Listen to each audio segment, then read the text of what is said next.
Olá, vamos falar mais uma vez sobre livros aqui no nosso canal do Senso em Comum. Hoje nós vamos falar sobre literatura italiana, um dos grandes clássicos da literatura italiana do século XIX, finalzinho do século XIX, que é o livro Pequeno Mundo Antigo, de Antonio Fogazzaro, aqui traduzido da editora Sétimo Selo, traduzidos por simplesmente José Geraldo Vieira, um dos maiores romancistas do Brasil. Então, se você quiser contemplá-lo, ele tem na livraria Senso em Comum, livraria.sensoemcomum.org. Vários outros livros também, você pode fazer as suas compras livreiras ali. Que é uma forma de você ajudar aqui o nosso canal. Outra forma, como você já sabe, né, além do Pix, é uma forma bem rápida. Curta, comente, compartilhe, deixe seu comentário aqui, veja o que você achou, como você tá, quais são suas reações em relação a esse vídeo. Dá uma curtida, se inscreva no canal, né, ativa o sininho e também acompanhe o nosso podcast, o Guten Morgen, que a gente vai analisar os grandes temas culturais, né, toda semana. Mas se inscreva ali, tem um Pix aqui se você quiser nos ajudar também, né, flaviomorgen@sensoemcomum.org, tá aqui na descrição. Bom, Pequeno Mundo Antigo, então, ele é um livro que se passa numa pequena vilinha, pequenininha, ali no norte da Itália, no Valsoda, né, uma vilinha de Oria. Até quando a gente pensa na Itália, além de Roma, obviamente, né, Veneza, Florença, etc., às vezes tem aquela lembrança, né, de alguns lugares que você só anda de barco, basicamente, no litoral ali, e logo depois que o barco ancora, já é morro, né, umas montanhas enormes. E aonde que se passa isso aqui? Quer dizer, um livro que se passa na década de 1850, quando vai acontecer a unificação italiana política, que a Itália não era um país de fato neste momento. O norte da Itália é dominado pelo Império Austro-Húngaro, então os Habsburgos aqui são os grandes inimigos do livro. Falar em austríaco aqui é quase como falar num demônio. E aqui a gente vai acompanhar a história de Franco e Luisa. Franco, para quem assim tá acostumado com essas histórias da decadência aristocrática do século XIX, né, ele é o protótipo do que é esse nobre decadente, no seguinte sentido. Ele tá acostumado a viver, né, num certo palácio, pequeno palácio da sua família, porque a sua família não precisa trabalhar. Então, assim, a vida dele é poesia, ficar cuidando do jardim, entender de plantas, jogar cartas, vinhos caros, assim por diante. E ele vive com dinheiro da sua avó, porque seu pai morreu muito cedo. E ele resolve se casar com Luisa. A Luisa, ela não é exatamente uma pessoa rica, né? Uma plebeia. Na prática, se casa por amor, porque ela é bonita. Só que assim, eles têm diferenças até físicas, né? Ele todo ruivo, forte, garboso. É uma plebeia, sabe aquela imagem bem de pessoa simples, mas bonitinha e tal? Ele se casa com amor. Então, quando ele sai à noite escondido para se casar com a Luisa, obviamente que a família dele, principalmente a avó dele, não gosta nem um pouco disso, né? A grande marquesa ali do lugar. Ele só manda uma carta, apesar de estar morando lá, né? Ele manda uma carta, sai e manda uma carta para sua avó, avisando de que ele está se casando, e toda a carta que ela manda de volta é a própria carta dele. Ou seja, tô devolvendo sua carta, se você se casou com ela, você não precisa mais falar comigo, não precisa mais voltar aqui. E ele vai viver com a Luisa, então tem obviamente uma grande decadência econômica, né? Só que você imagina, alguém que vive ali, né, de vinhos caros, carteado, sei lá, cuidar de plantas, poesia, toda aquela coisa meio nobre, de repente a economia ali começa a não dar lá muito certo. Mas tem uma coisa que tá assim no bojo, uma tensão no bojo dessa nova família, que nenhum deles ali tem plena consciência disso. É o seguinte, né? Dentro da teoria literária, o Ítalo Calvino, por exemplo, naquele seu livro 6 Propostas para o Novo Milênio, ele diz que todo objeto na literatura é um objeto mágico. Quer dizer, se você vai falar de um anel, trate aquilo ali como um anel mágico, mesmo na literatura mais realista possível. É mais ou menos o que acontece aqui. O que tem? A mãe da Luisa sabe, por um fantasma, que o pai do Franco deixou um testamento para ele. E quem tem uma cópia deste testamento é o professor Gilardoni, que foi o professor de filosofia do Franco, né? Aquele que cuidou da formação do Franco. E a última coisa que a mãe da Luisa faz antes de morrer, era primeiro ver a filha casando e depois avisar pro Franco que ele tem um testamento. Ou seja, ele não vai mais depender unicamente do beneplácito da sua avó.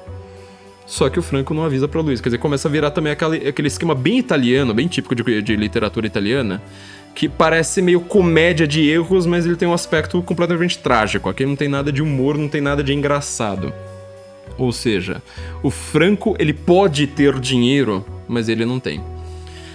E o Franco, além de tudo, ele é uma coisa bem estranha para a época, mas que nós hoje entendemos muito bem, que ele é um católico liberal.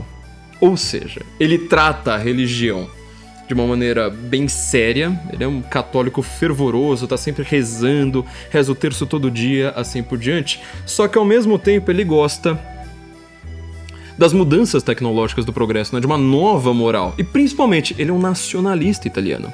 Ele quer a unificação italiana, ele quer lutar. Ele está esperando por esta guerra contra os austríacos.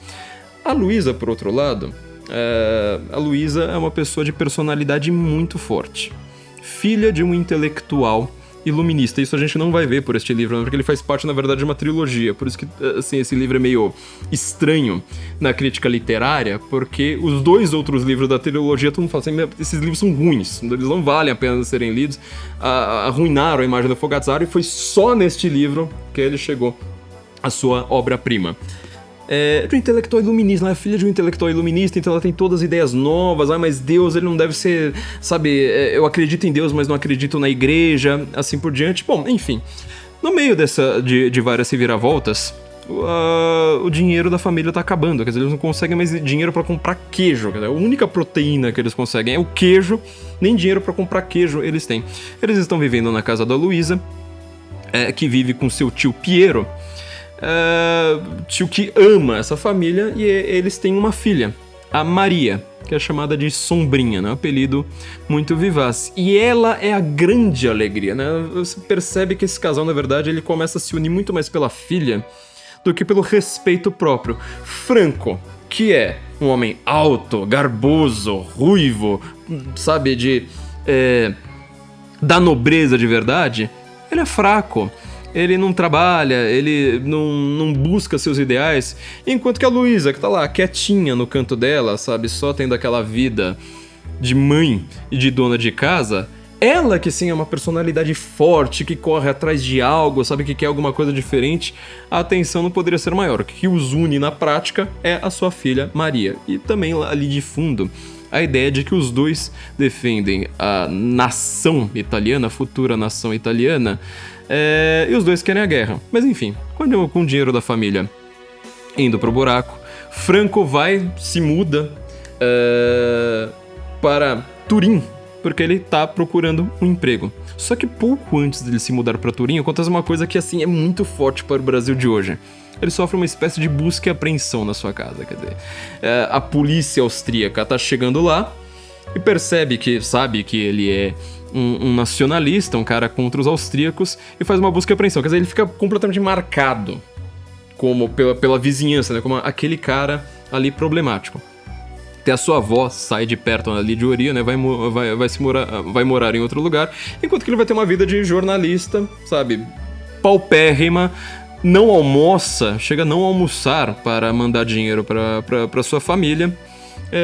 E neste meio tempo, o professor dele que tinha esse testamento, tinha uma cópia desse testamento, resolve falar assim, não, quer saber?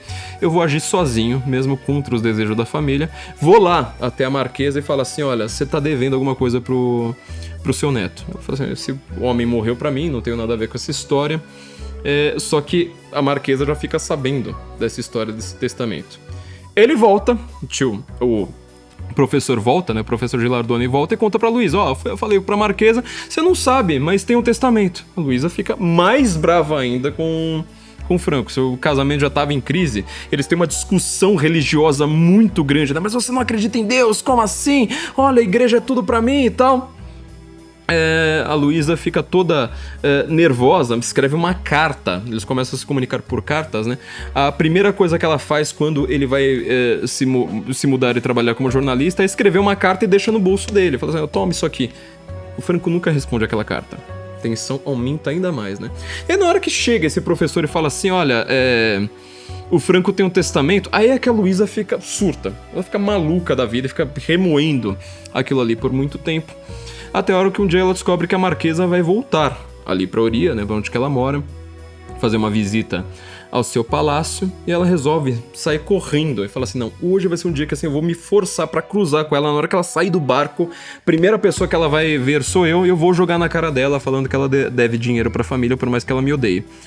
E ela percebe que tem uma tempestade vindo, o clima tá meio ruim, a filha dela tá brincando com os amigos, tem lá um casal de amigos deles também, sabe, na casa. Fica uma cena assim, sabe, bem difícil. Ela fala assim, será que eu vou conseguir, será que eu não vou conseguir? Ela sai no meio da tempestade. E a filha dela brincando com um barquinho, assim por diante. Na hora que ela vai, assim, que ela finalmente consegue chegar, se colocar diante da Marquesa, assim que ela vai falar, tá toda a cidade gritando, Luísa, Luísa, volte pra casa, pelo amor de Deus! Na hora que ela vai tentar falar com a Marquesa, ela fala assim, peraí, eu preciso voltar pra casa, não vou conseguir falar.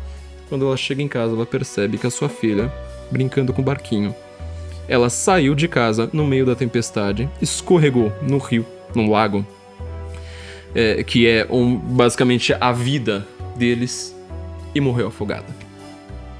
E ela tem que mandar uma carta ainda pro Franco, né? Que tava aquela carta assim, será que a gente vai se resolver? Será que não? É a única carta que eles mandam é um telegrama. Olha, Franco, problemas sérios de saúde na sua casa, volte imediatamente, envolvendo a Maria. Ele ainda nem sabe que ela faleceu, né? Quando isso acontece, obviamente, é o grande turning point do livro, né? Tudo fica diferente. A Luísa, que era aquela pessoa forte, aquela pessoa vistosa e tal, ela se mostra uma pessoa fraca, assim, desesperada. Ela perdeu a única coisa que ela tinha, enquanto que o Franco é que vai mostrar, de fato, toda a sua força.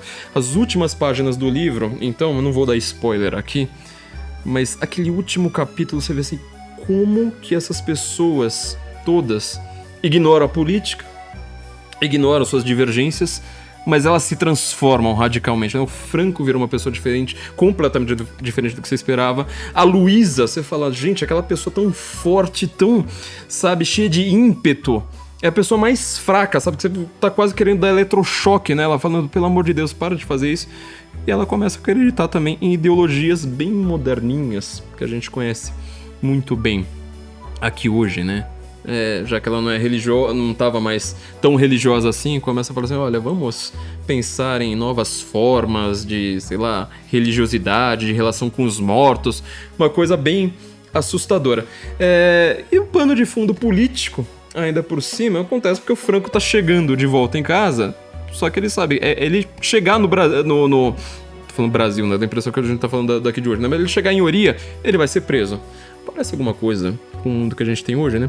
São meus últimos comentários. Não leiam, por favor, os 2 ensaios iniciais no começo do livro, tá? Tem um ensaio maravilhoso aqui do Fausto Zamboni, outro do Otto Maria Carpo, não preciso dizer como que eu recomendo que você leia esses ensaios, mas não leia antes do livro. Porque eles são ensaios assim, mas com muito spoiler e também com muita dificuldade pra você conseguir apreciar a obra de direito. Então assim, lê direto o livro, depois você lê esses ensaios. E por último, tem um ensaio de ninguém menos do que Benedetto Croce. Só que esse ensaio, assim, pra mim foi meio chocante, porque eu terminei de ler o livro, eu falei assim, tá bom, ó, legal. Benedetto Croce, né? Simplesmente essa pessoa comentando Fogazzaro. Mas assim, você tá com uma sensação específica ao ler esse livro. Na hora que você vai ler o ensaio do Croce, mas assim, ele é mais um balde de água fria, porque ele já começa o ensaio, mas só descascando o Fogazzaro, falando, ele tá errado nisso, ele tá errado naquilo, ele tá errado naquilo outro, ele é ruim, ele... Depois de páginas e páginas, ele fala assim, então, né, aí ele escreveu um livro bom, que é O Pequeno Mundo Antigo, que aí ele se redimiu.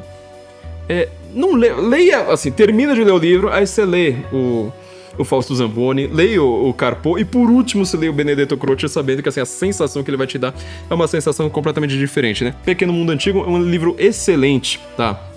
Pra quem quer conhecer um pouco desse momento do final da aristocracia e como surgiram as nossas ideologias políticas, e tudo isso num pano de fundo, né? Porque ele tá se passando num pequeno mundo antigo, numa aldeia afastada, não é em Roma, não é em Florença, sabe, não é numa grande cidade, não é com barricada, não, eles estão ouvindo tudo isso aí de fundo e vendo como é que todo esse mundo moderno, ele tá chegando a eles quase acidentalmente, quase de longe, sem que pareça que eles tenham uma participação de fato, mas tudo afetando a vida deles, e tudo entrelaçando entre uma história de amor, entre uma história de romance, etc. Um comentário que eu faço pra quem quer ler este livro: anote todos os personagens que aparecem. Anote, porque assim, é uma multidão de personagens que eles aparecem numa cena rapidinho, você nem sabe o que faz. Ah, o cara só apareceu ali, tomou um café e foi embora.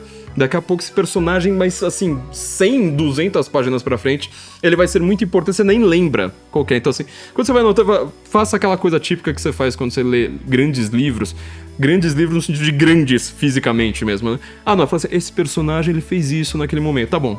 Continua, esse personagem ele fez isso. Na festa que apareceram 15 personagens que você não vai lembrar o nome de tudo. Ah, nota, esse cara fez isso, esse cara fez isso. Ah, tá bom, agora eu já sei. Porque lá pro final, né, esse modelo bem italiano de juntar tudo, assim, sabe? Ter uma confusão dos destinos.